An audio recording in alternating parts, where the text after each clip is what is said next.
Hello, I'm Paul Mitchell, speaker and author. Welcome to Enterprise Radio, our regular podcast on how to transform the way you live your life, the way you lead your business and leave a legacy. Today I'm talking with Tony Arena, who can only be described as one of Sydney's colourful small business identities. Tony is the Managing Director of BCI, which is Australia's undoubtedly premier business broking business. He's bought and sold thousands of businesses and been involved with hundreds of leaders, from businesses online at maybe $70,000 turnover through to larger franchise businesses with, say, 9 million odd turnover. And with over 25 years of experience, he shares with us today the leadership lessons from small business enterprises that those in large corporates absolutely have to know. Enjoy as you take in Tony's grounded, practical wisdom on the essentials of leadership. Well, Tony, good to see you again. Good afternoon, Paul. So, Tony, maybe you could just tell our listeners a little bit about what your current role is in your business and what that involves. Yeah, so I'm owner of BCI Business Brokers, which is a business broking firm here on Sydney's North Shore. I've been doing that, Paul, for around 25 years. It means I meet a lot of business owners, and often they don't know what to do, what stage they're at in their business, should they sell, should they hold on. So I'll try and help them, firstly by indicating a fair value for their business or what I believe I might be able to get for it. And if they agree to sell, we'll just go ahead and sell their business for them. Okay, so I guess would it be okay to maybe disclose some of the businesses without necessarily the figure that you've actually sold in the past? Well, typically we get involved in franchising, so it might be a Gloria Jean's or a Michelle's Patisserie. It might be a franchisee or maybe even a franchisor business. To give you an idea of the range of businesses that we sell, it might be a $75,000 online business right up to a $9 million major franchise system throughout Australia. Wow. Do you see anything on the businesses themselves? Do you see anything similar in terms of what makes a great business to sell? Because a lot of our clients are in the corporate world, and although they'll never be actually selling a business, although they might have a business on the side, I'm just wondering, is there any particular patterns that make for a great saleable business? Two things I'm looking for: maintainability and transferability. Right. And never before has maintainability been more important. The major question is, will this business be around in 5 years? Who wants to buy a business, make a bit of money for a couple of years and then it folds because no one wants that product anymore? The second one is transferability. So you and I own a business, but the question is, could we sell it for dollars into the future?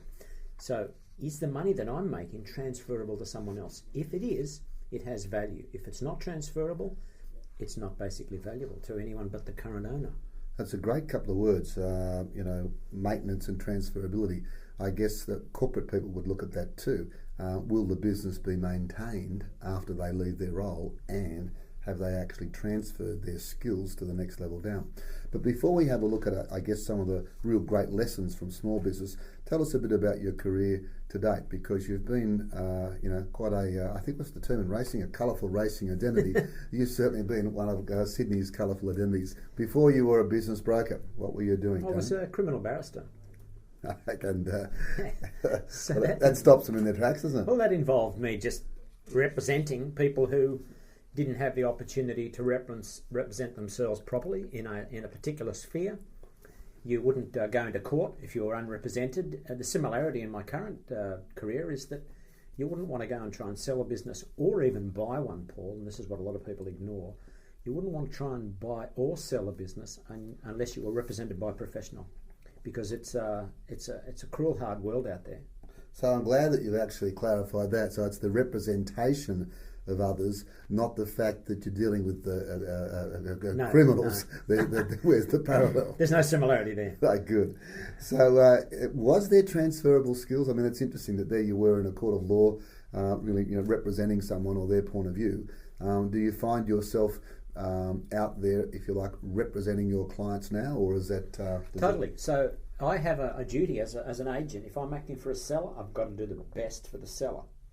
Now, that also involves making a buyer happy, because if I do the best for the seller and we rip off a buyer and he's never ever happy about what he's bought, it's going to come back to bite the seller and me. So I need both parties to be happy. But I never ever forget that the person that's paying my fee, I owe primary responsibility to. Right.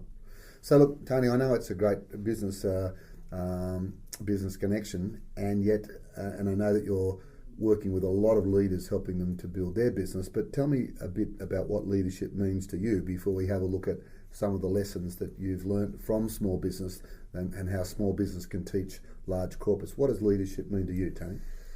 Well, leadership in small business, I don't know what percentage of executives or business owners at the top level, Paul, you see are good leaders, but I see a small percentage of small business people are good leaders. You have to have the ability to engage in your business and have people follow you. To me, definition of a leader is, do people follow? So if you're in a business where you're trying to get across a point of view to your customers, do they actually believe you? Do they follow you? And do your staff follow you? So to be a leader, you need people to adhere to your principles and want to be in Your team. In your team. So it's interesting because one of the definitions, and we've got a few, but one of the key definitions we use at the Human Enterprise from a program called Why Should Anyone Be Led By You, which is obviously about followership, is a leader excites others to exceptional performance. So this is about the engagement that you're actually talking about. And many of us have, I guess, big influences on our lives. Was there any leaders that had big influences on your life, particularly, I guess, running a business? Well, my father was a business broker. That's the reason I left law to come into business broking. And he was a top salesman. He's had a way with people, and I suppose I've always, I was given that skill firstly. I think it was fairly hereditary. But I love working with people. I love seeing a good result, whether it's buyer or seller. So to me, that's the lesson in leadership too. It's a people relationship game, but also at the end of the day, you've got to make a quid. And you can't just go out there and making yourself and people happy unless you're getting financially from the business what you want. And then you'll be able to do the things that you want to achieve from your business. So I guess, it's a real results focus, which it has to be in any business, and yet you're not going to do that unless you're actually doing it with people. So sorry, Tony, you were going to say? One thing I just wanted to say was the great small business leaders I've seen have been those that have had the smaller ego, strangely enough. Quite often I'd come to a business owner and I'd say, look, you've done very well out of this business. I've got another business for you. It's twice as big and you can run them both at the same time maybe. And I'll never forget this one fellow said to me one time, he said, I'm not in this for my ego. I don't need to be in small business for my ego. I know what I'm capable of doing. I know what I want to do, and that will do. On the other side, I've seen people with massive egos, sort of never ever happy and never able to run a business properly because they're running around chasing the wrong things. They're chasing self-satisfaction. Whereas you won't win in business unless you're satisfying others. That's got to be the key role. That is a great, in fact, I think, was it Drucker or one of those consultants said that the more you satisfy others, the more you'll satisfy your own needs. This is a big thing too. What you're really saying is that I guess in small business, people are looking at satisfying customers' needs, satisfying their people's needs, but not looking at it in terms of big doesn't necessarily mean big business doesn't necessarily mean big satisfaction. No, certainly. No, some of the temptations to think, if this business was bigger, you'd be better or happier or whatever, but that doesn't necessarily apply. No. What you have to do is to go to the size that you can manage. Grow to the size that you can manage. It's an interesting thing too. We see a lot of leaders, I guess, tripped up by their ego in the corporate world.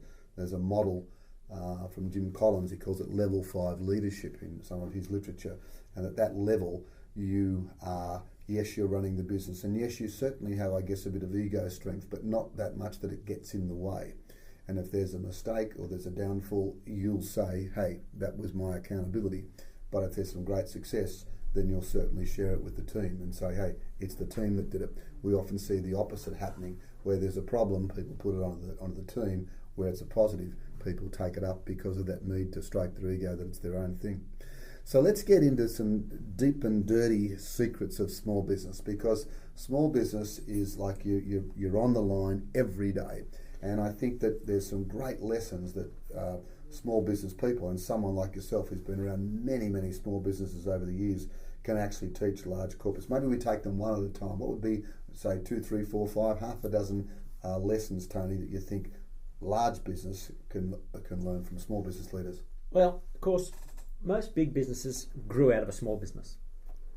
98% of the time. Yeah. That started somewhere with a founder and an idea.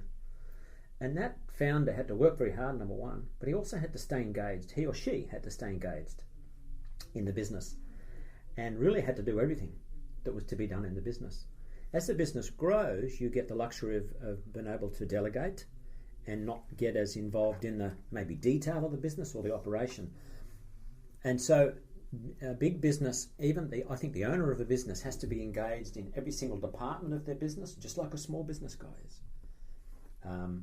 Has to understand what's going on. If you employ someone, you have to basically know what it is that they're going to do. The greatest risk in small business is to be at the mercy of your employees. Well, it's interesting to hold you there, because a lot of corporate leaders listening to this will say, "Well, hold on a second. I'm an engineer. I'm in the engineering department. I'm not in HR, or I'm not in sales. I'm in marketing, or I'm." How would you and what we also see, I guess, to back that up, is that often a lot of the leaders that we do see that are having problems are just in their function and not looking at the whole system. If you're an owner, and you're across everything. I don't say you have to know how to do it. As I say, the ways out are, if you're not it yourself, you either employ it or you outsource it or learn it yourself. It's only two options really for a business owner that's not across a certain part of that business, is to hire someone to replace the gap or to learn at least sufficiently enough to be able to employ someone efficiently in that role. Right. There's no choice. And how many times do we hear people embezzlement, millions and millions of dollars leaking out of the company? How could that happen if the people responsible for the checkbook knew what was going on in the accounts department? How could you leak tens of thousands, hundreds of thousands, or millions of dollars? The same applies across recruitment, products, sales, distribution. You have to be engaged. You have to know that if your experts, whatever your experts are telling you, that's Fed income or someone's trying to put something over you. So a great lesson there for our listeners then would be that, irrespective of your role in corporate life, get to know at least a baseline level of the other functions in your business. Of everything. If you're sitting on as managing director or as chairman of that board, you need to be across. And if someone says something across the board table, you need to know what they're talking about. And I would also extend it even further, than irrespective of the role, even if you're not at that level, that the greatest leaders that I come across, irrespective of their function, go out of their way to learn about what the other functions do. Mm. For example, the best HR managers, I think, know how to read a P&L. The best marketers know a lot about operations and so forth. So I think that's a strong lesson here. Other lessons, Tony? Well, I suppose that once you get big, you get conservative. You see, if we go back to the startup model, a young person could be very young these days with an idea, and just that idea hits the right time in history and the product goes off. In big business, once you're successful, suddenly your success becomes your major obstacle. Right. Because you go, we want to keep being successful, or if we try something different. So innovation goes out the door. The very thing that produced that company goes out the door because they start trying protecting their interests rather than creating new business. And I think that's one major problem that is there with everyone talks about it from government down, innovation, but what does it actually mean? It actually means giving people an opportunity to fail a few times out there and just come up with something maybe that could be, very strong, very important to the company's future. Do you see that a bit in small business, that maybe the owner or the founders build it up and then they get something and their focus is on not losing rather than growing or gaining? Certainly. I also see small business owners that get to a certain level that they have to be eased out of the company. The business is not something that they can take to the next level. So they can take a 5-employee, 10-employee company to a certain level, but once it becomes, funny word here, corporatized, and once it's big enough to start to get all these departments, he gets lost. Yeah. He or she gets lost because they just don't understand a big business and the different dynamics that apply in a big business. So and they say things like, "Oh, it wasn't. It was different now. It was more of a family company or whatever." Yeah, I mean, there's a big topic there, Paul, on family businesses and how to progress those to the next level and create boards of directors and external boards and really get some governance going in businesses that don't have any, and they're not performing as directors should and not looking after the shareholders, etc. So there's a lot of points there that when we're talking about that. See, the hardest thing to do is grow a business. The easiest thing is to survive. Yeah. They're all surviving. 70% of them are just surviving. But the real challenge is to grow a business and get through the next growth phase. We talk about in one of our workshops, Come Together, which is about merging cultures. We talk about that culture is three things. You have to survive, that's the first thing. You have to thrive, which is grow. And you have to stay alive, which is feel engaged with the business. And I think that second one, thriving, is a lot to do with innovation. It's interesting you see that there's a in the early phases that a leader might be quite innovative and then drop that off. Is there a lesson for corporate leaders there who aren't necessarily founders, but is there a lesson regarding innovation in their teams? Oh, certainly. I think as I said earlier, if you're trying to protect sacred ground, it's not going to work. Right. You're going to end up being perked out, because these days competition is on your tail, like never before. Yeah. And technology makes that even more extreme position. So unless you're there, you're going to be overtaken. Unless you're innovating, you're going to be overtaken. Right. That happens in small business. Hey, there's a street out there with 30 coffee shops. You know how many are doing well? 2 or 3. The others are just serving coffee and making a living. But the top 2 or 3 are right at the top of their game. Yeah. Now they can stand another 20 coming in the strip. They'll still do well, maybe not as well, but all the others will go broke because of the competition. And is it because they're different? We often talk about it's the difference that makes the difference. Is this the positioning? Is it the branding? What might it be? Say in those. Well, let's say in a retail store, certainly it's location, but certainly then customer service and the feel you get when you come into a business. The feel. And the special way that the owner of the business makes you feel. As they say in the castle, it's the vibe of the thing. It's the vibe. It's how you feel. You want to come back the next day. It's all about brand, which gives you a feeling for that business and it relates to their customers' values as well.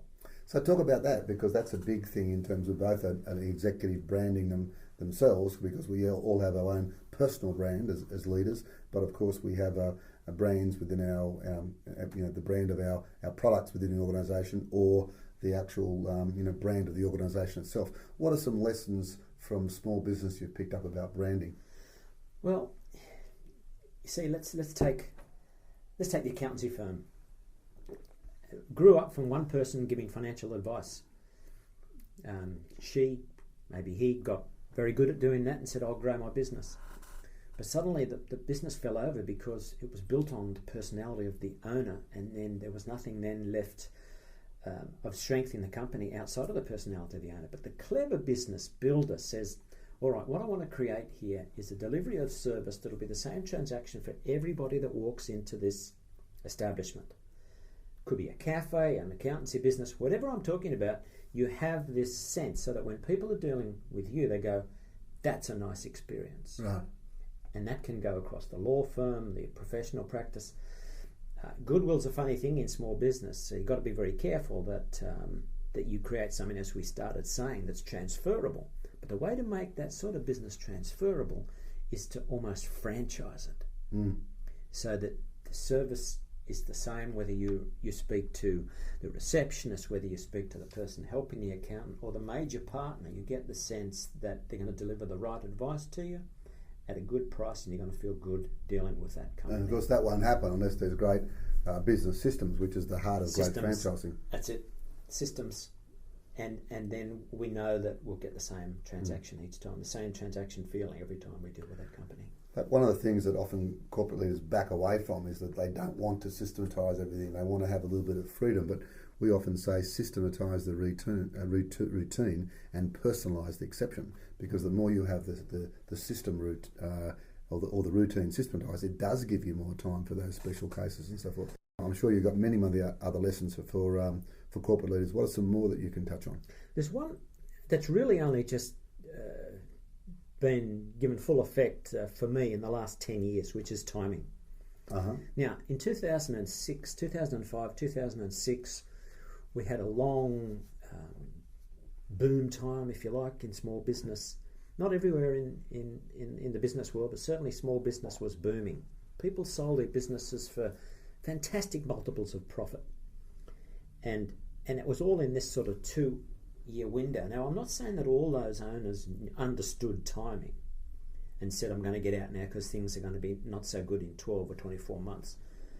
But the magic of those business owners, and when I look back on them, they were clever business owners, not because they got out, but how they sold it, how they managed their business, prepared it for sale, and brought it to the table to sell. Now, what's the lesson in the larger business? I think the timing is not necessarily to sell businesses, because we don't understand that large businesses sell, especially the bigger businesses, listed companies. They're looking to secure their future, but the timing of introducing innovation, the timing of hiring and firing staff, whatever that might be, you have to see ahead. Someone walks into my office and says, I'm going to buy a business. You can forget the profit and financials of the last 2 or 3 years. They're a guide, but I'm buying next year's profit. We've got to keep our headlights on. We've got to keep our eyes peeled for future opportunities and future risks. Well, to an extent, I guess that's what we're buying when we buy a share.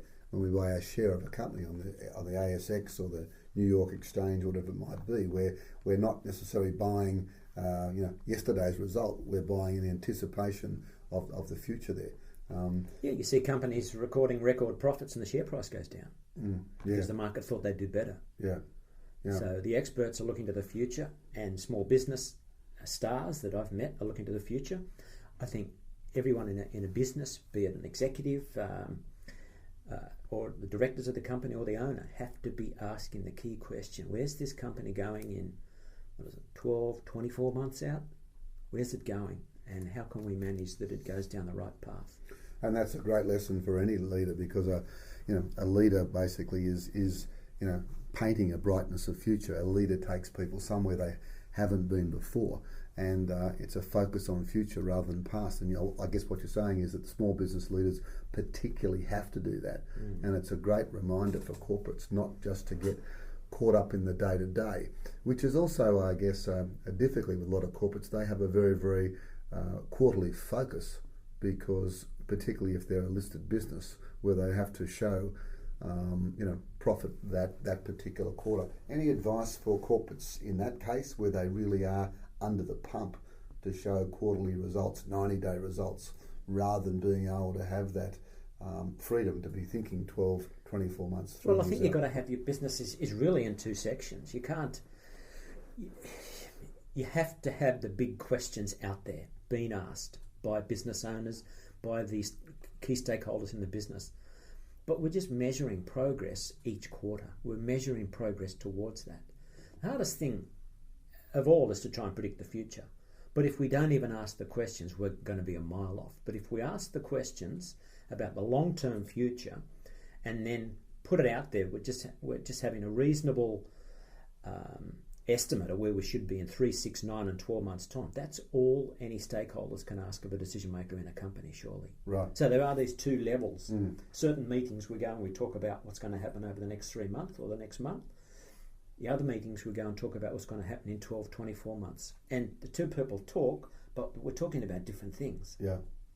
I think that's interesting, because I think what often happens is the more and more busy you get and the tougher business gets, I'm seeing people bunkering down everywhere, bunkering into their function, which goes against one of your first lessons, which is to think about the whole business, and secondly, bunkering down in terms of how can I get this short-term result, rather than asking, or at least thinking about those tougher 12 to 24 month questions. Well, the short term might be reduce expenses. That could be the most important decision a company makes. I mean, it's not too forward looking and optimistic, is it? We're going to reduce our expenses. Yeah. But if that's what's required for the next 3 or 6 months, while we plan the 18 months after that, that's still a fair decision to make. As long as everyone understands that if we keep doing that, the business will wind down.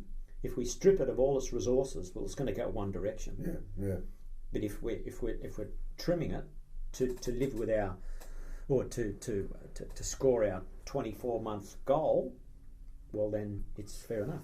Another interesting point there, what I do see is often a lot of knee-jerk reaction where people are trimming, particularly staff, very, very quickly, and then sadly enough, in the next 6, 12 months, sometimes even less, they're putting back on people and wish they hadn't got rid of that particular expertise. That is one thing that I do notice with small business, Tony. I wonder about what thoughts you have on change and mobility and flexibility, because it would seem to me that that's one thing that small business can do fairly well. It can flex the plan, whereas it's a lot of little tugboats. It can turn very quickly, whereas you've got this big ocean liner, very hard to turn a corporation around in terms of strategy or in terms of resource allocation. Any thoughts on that at all? Well, the more the stakeholders you have, the more risk. It's a bit like if you're batting for Australia and there's 15 runs to go, you get very nervous, don't you? So if the higher the stakes, the more nervous is the guy driving the ship. Yeah. I'd say that small business obviously does have that ability because there's less change that has to happen, and with change becomes risk, and risk leads, a high risk leads to volatility and potential damage to the company. But on the other side, small businesses going to want to be careful that they don't react too quickly. I mean, if you're in a big business and your plan is right, you shouldn't have to drastically alter that unless conditions drastically change. Right.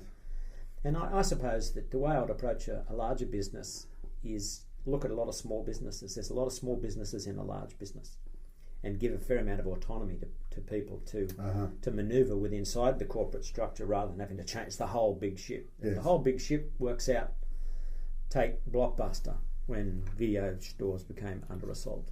They had two decisions to make, either to downsize, which they did, or to come up with some other product that was going to replace, or some other service that was going to keep their franchisees happy. But that was a big decision. That was a big technological change that was on their doorstep. Now, they could have seen that coming, and whether it was Blockbuster or Video Easy or any of the major video suppliers, and both of those were franchise companies. They had a lot at stake. They had franchisees that invested in their business. They had to make a decision, and that was a big decision. And it was a relentless tide that was coming in against their business. Yeah. I guess that you've also made a point there too in terms of corporate leaders that to give as much empowerment as you can within boundaries. I think that irrespective of business performance at the moment, you've got a lot of businesses turning that way. Banking with Bank of Queensland, Harvey Norman, of course, who has almost a franchise system within the stores. Flight Centres, although not franchised, has a very, very business model where there's a whole lot of little businesses. And I think that the lesson there for corporates is to think of your business, irrespective of what area you're in, HR, marketing, sales, operation, it's a business. And imagine what it would be like if this was an HR business and I was consulting to the line, would they pay for these services? So Tony, one of the things with all that happening, it must be very easy for small business owners, and particularly easy for those in large corporates, to get their life balance a little out of whack. When you've seen people who have a great life balance, what are some of the things that people in small business are doing to maintain great life balance, great life satisfaction? Well, the greatest problem with small business is that it's small. So a key challenge for a small business owner is to be able to go and have a good holiday. Yeah. So many small business owners, as I said, Paul, by far more people end up in the unsuccessful category than in the successful category in small business. That's just the way of life, isn't it? Well, even to have run a small business for what is it, 3 or 4 or 5, 10 years, it's quite a feat in itself, isn't it? Yeah. So the small business person has to be able to have some time off. The opportunities that you get are holidays and at the end of the day. Unfortunately, what I see a lot these days is people who are supposed to knock off at 5 o'clock, but the computer's there, the inbox is there, all the messages have got to be returned. There's all this work that's got to be done because someone didn't turn up today. So they end up being a slave to their business. And that's definitely not a definition of success, being a slave to the business. Neither if you force your staff to be slaves to the business. So a small business owner should be able to engineer a holiday a year and needs help. So what is the help? The help could be a partner. Many small business owners don't realise the potential for help in their partner. Now, if it's their life partner, there's a second complication, but there's no reason that it can't work. It just needs to be properly mentored and coached. But sometimes the greatest asset can be right alongside you, you just don't understand it. And some of the great partnerships are husband and wife partnerships in small business, with the wife having more of a role than just coming in doing the books. So it'd be another decision maker, a person to rely on, another part of the brains trust within the business. And the other is a coach, certainly a coach. I'm glad you said that, Tony. You may want to plug leadership coaching. This is not a plug for you. It's an appropriate time. But I believe that I've said when you're putting together your team, if you're going to sell a business, the people in that team are a lawyer who knows his biscuits about small business, an accountant, a coach, a financial planner to help you invest all the money you're going to make when we've sold your business, and a business broker. Because a business broker, number one, knows the value of your business. So if you've teamed up with your financial planner and he said, Paul, you need $5 million to retire, I'll tell you that your business is currently worth $1 million. I'll tell you when it's ever going to be worth $5 million. If it is, if it's not, we'll get out of it and we'll get you into another business.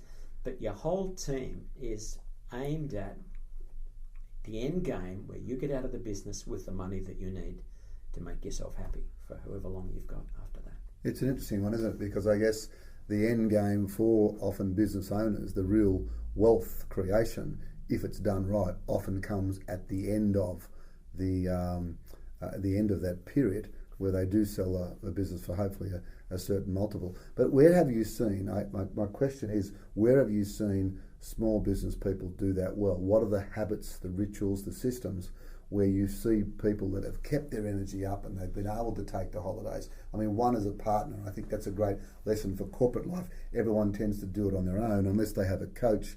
Most people heading up a function would probably not have a partner. I think it's a great one to have someone else. Maybe it's in another function. Two heads would talk to each other, and not just your boss, not just the MD or the general manager. So, great lesson in the corporation is seek someone out in your business who can be like a bestie, a buddy to bounce off. Well, if you feel lonely, just like the small business owner, you're going to have to remedy that problem.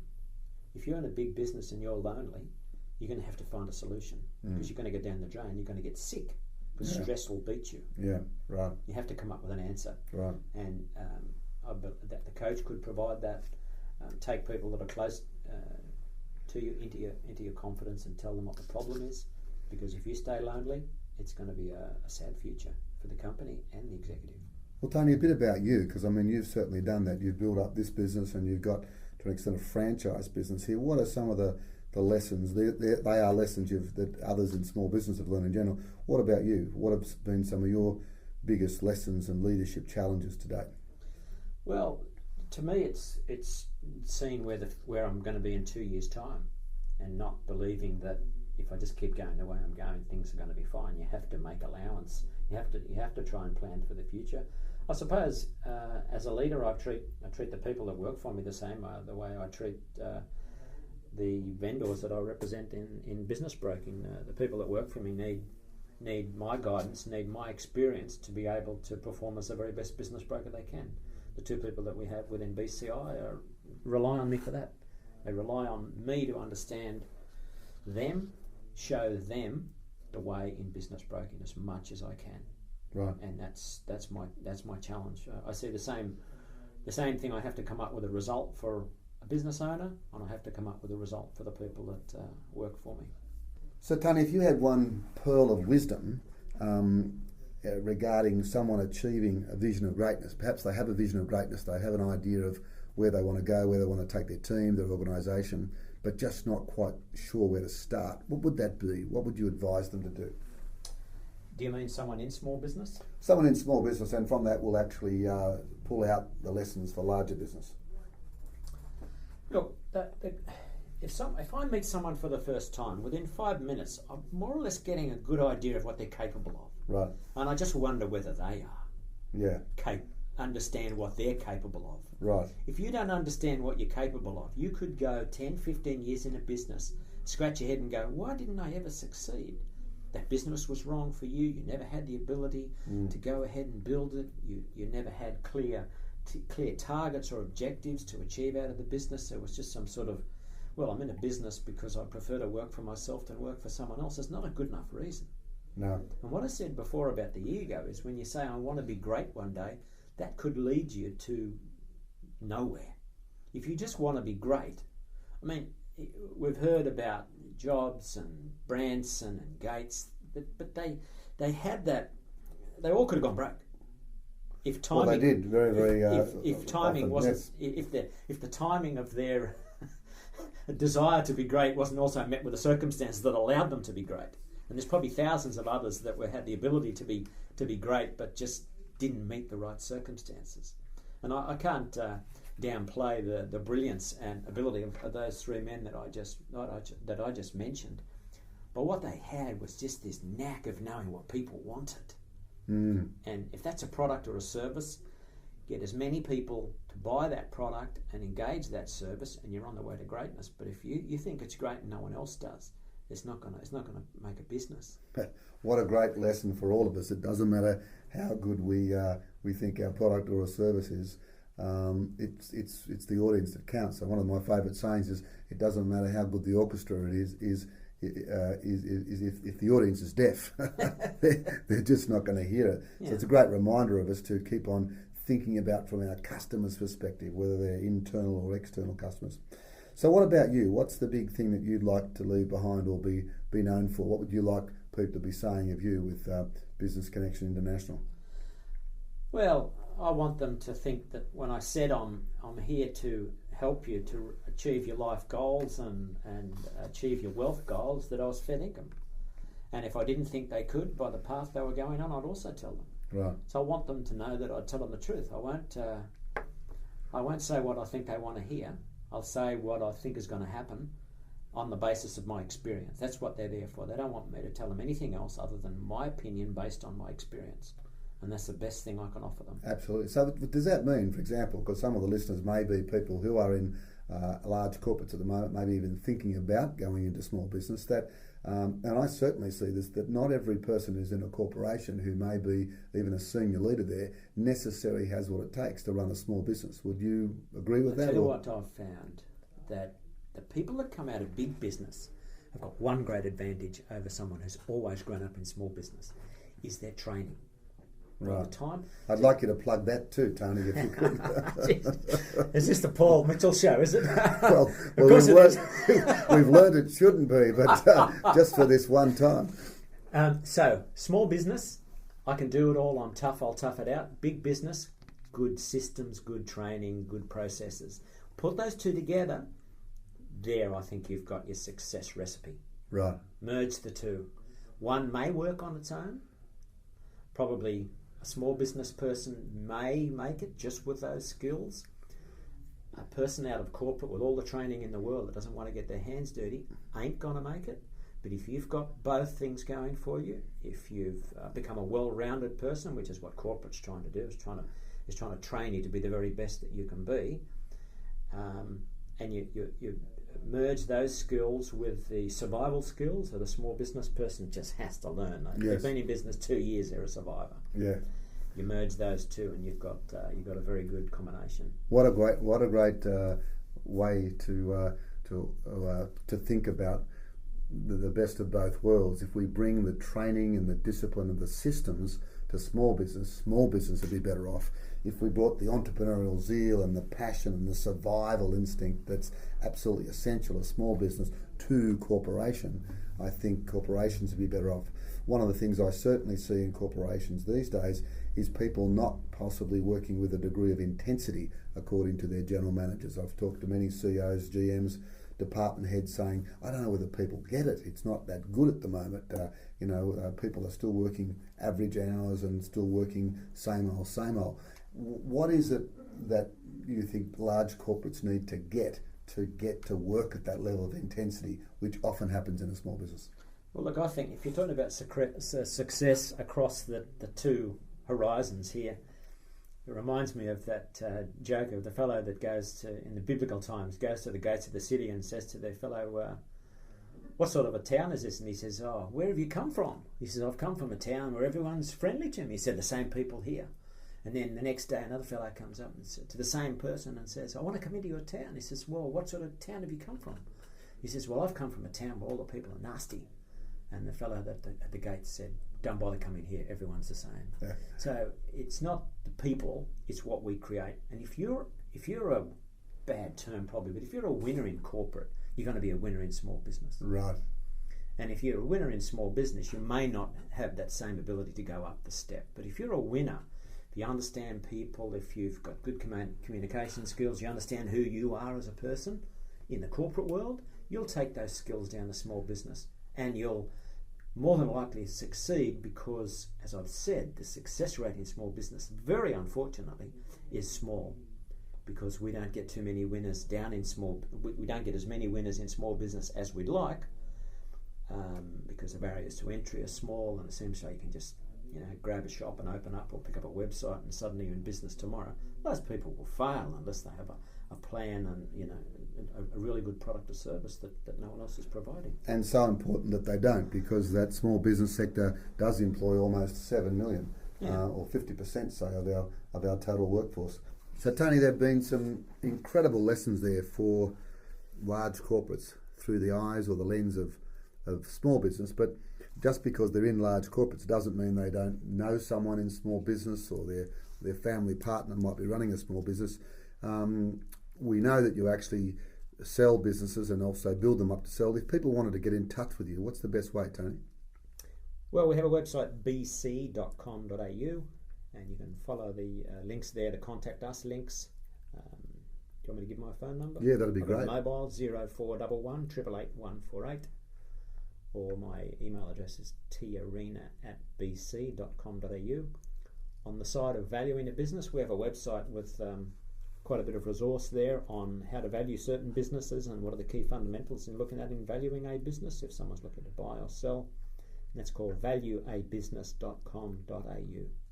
Tremendous. Well, certainly we'll put those details on the bottom of this audio, and hopefully if people are thinking about either buying a business, selling a business, valuing a business, or building up a small business, I'm sure they'll be in touch. Again, Tony, thank you. Pleasure.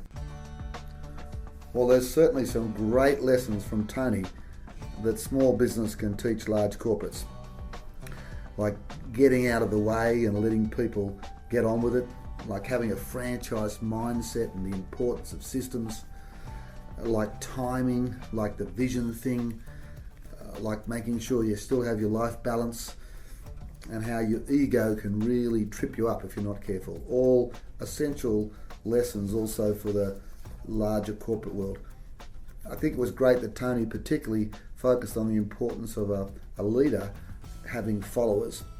And I personally know of no greater program to help you with your own leadership and your own followership, if you will, and if that is getting followers, then why should anyone be led by you? What it takes to become an authentic leader. We'd love you to visit our site on www.thehumanenterprise.com.au and have a look at that, or send us an email at soul, S-O-U-L, at thehumanenterprise.com.au. Even better, just pick up the phone and give us a call on 02, that's Australia 02 990 55535. So thanks again for listening to Enterprise Radio and demonstrating your own personal commitment to your learning and to truly building the human enterprise. I'm Paul Mitchell. I hope we get to speak soon.